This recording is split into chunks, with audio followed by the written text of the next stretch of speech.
পটুয়াখালীর কলাপাড়ায় টেকসই বেড়িবাঁধ নির্মাণের দাবিতে কলাগাছের ভেলায় ভেসে সংবাদ সম্মেলন করেছেন বানভাসী মানুষেরা। সোমবার বেলা 11টায় কলাপাড়া উপজেলার ধানখালী ইউনিয়নের পশ্চিম লোন্দা গ্রামের টিয়াখালী নদীর তীরবর্তী এলাকায় এই সংবাদ সম্মেলনটি অনুষ্ঠিত হয়। প্রচার করায় প্রিয় সাংবাদিক ভাইদের প্রতি কৃতজ্ঞতা জানাই।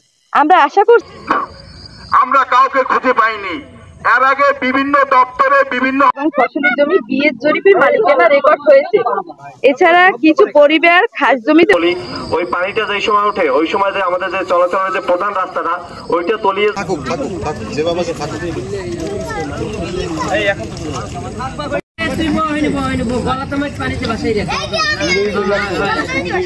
এসেছে, বিগত সমাজ সেবক এসেছে, কিন্তু আজকে এই ভেরিবাদ